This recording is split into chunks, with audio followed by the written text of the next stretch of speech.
What's going on, guys? Welcome to Everything Always. My name is Michael Roman, aka All Fires. Now, literally, there were a ton of Fantastic Four casting reports over the last year, but as far as rumors about the actual plot of the film, there hadn't been any at all. Now, that's for good reason. We just found out that the writers for the script were only hired in the last 60 days. No script, no plot. But there was one official confirmation, and from the man himself, Kevin Feige, that the story wouldn't be an origin story, that we had already seen that on the silver screen, and as he said, we all know the deal. It would just be a new Fantastic Four film. Well, today we have an industry insider weighing in with major plot reveals for how this film is going to look and feel, and then a major reveal about when it's set and how it ties to Secret Wars. I think it's very, very telling in what this film is actually going to serve as and why it is where it is on the slate. We're going to break down everything in this brand new plot reveal for the upcoming Fantastic Four film, but first, if you could grab the subscribe button. We do daily Marvel content at the channel, and that's all we do. Everything from official Easter egg breakdowns, trailers and reviews,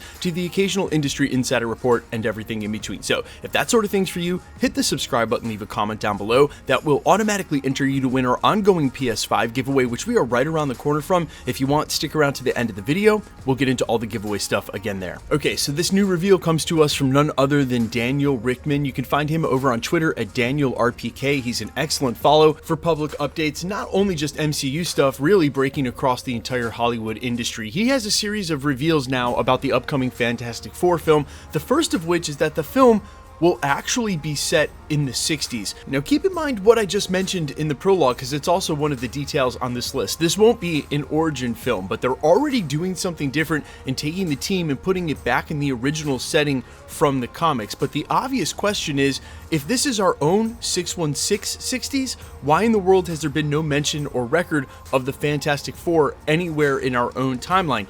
They exist in the 838, and while Reed Richards is not a young man by any means when we see him in that multiverse timeline, he's definitely still too young to have been a young man in the 60s when whatever team we're going to follow is taking place. For me, the most obvious way to reconcile this detail is that they're not from the 838, and they're not from the 616. This will be a Fantastic Four team set in the 60s somewhere across the universe, and by the time that it all ends up at Secret Wars, they'll be either in our main continuity or caught up in the future, somewhat of a team out of time, just like Captain America, where there'll be a huge time jump for them and they'll have to adjust. That's how you get a team that's set in the 60s, but then eventually caught up in our timeline without a drastic age change for the entire team, who there have been some rumors will look to be cast much younger than your traditional Fantastic Four team. Reed Richards maybe perhaps without the gray in his hair. The next detail revealed is that neither Kang nor Doom, both traditional Fantastic Four villains, and Kang, one you'd think would feature in the film given where we are now in the multiverse saga, will actually be the main villain. That opens up the door to a ton of others we'll talk about in the second, but that Kang actually will be in the film just as a way to connect it to the other two Avengers films coming up, both in Kang Dynasty and Avengers Secret Wars. And really, that reveal taken as a whole, assuming that I'm onto something about this team not coming from the 616, but rather time jumping ahead and ending up in our continuity, really shows that this film might serve in the same way that Guardians of the Galaxy did, introducing a brand new team, but making sure that the whole point of the film was to teach us about Infinity Stones and really push the plot for Thanos forward in a way that hadn't been done yet.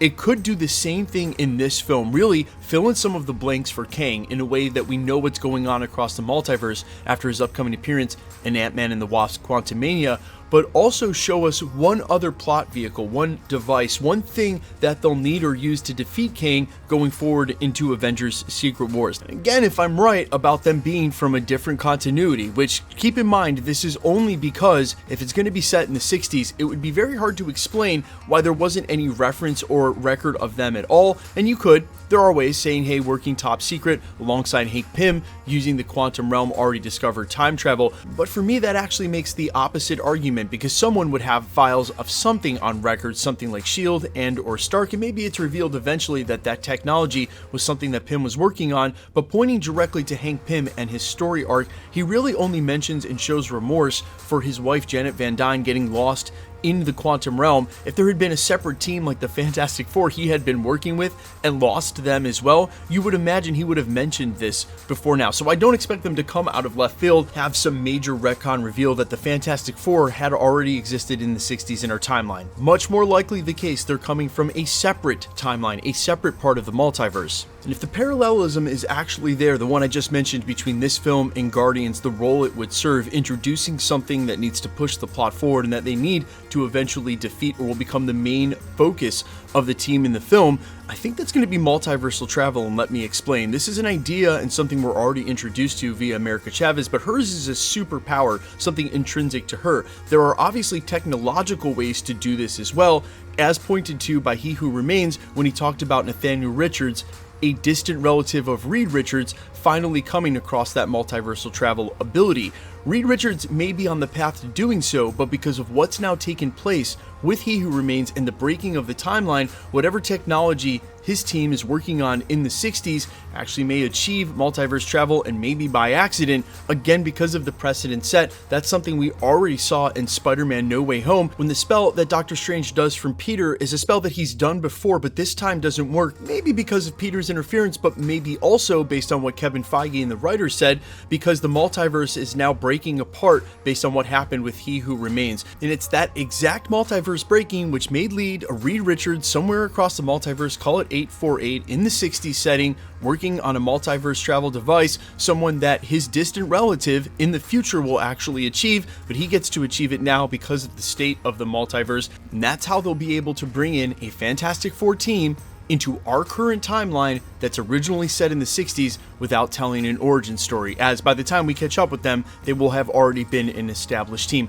Guys, let me know all your thoughts down in the comments. I know some of these concepts are difficult, but I'm going to really focus on making a lot of them super simple, and that doesn't mean that Marvel Studios is going to keep up with the continuity themselves. Sometimes they make drastic mistakes. There are plot holes even within films, but it doesn't mean you can't establish some sort of baseline for what's going on with the multiverse and time travel in the upcoming phase. And really, if they want to tell a succinct story that's going to keep everyone enthralled, that makes sense, and is eventually a good conclusion to the multiverse saga, they're going to have to worry about that baseline as well. Guys, let me know all your thoughts down below quickly. Let's get into the giveaway stuff before I let you go. All right, we're still giving away a PlayStation 5 at 1 million subscribers. If you want to be entered to win, all the same rules will always apply for future giveaways as well. Hit the subscribe button because you need to be a subscriber, then leave a comment down below because it's truly random. The more videos you comment on, the better chance you have of winning. YouTube has been extremely weird with their algorithm as of late. I've had a lot of you DM me and message me through email telling me you haven't gotten notifications for my videos for weeks. The best I can tell you is to make sure you hit the notification bell and turn all notifications on.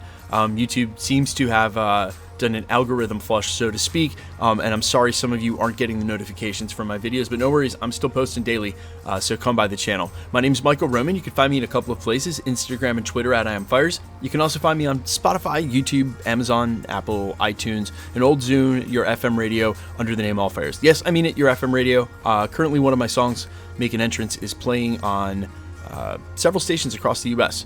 So if you happen to hear All Fires on your local radio station, tweet at them and tell them you want to hear it again. I love you guys. I'll see you in the next one. Peace.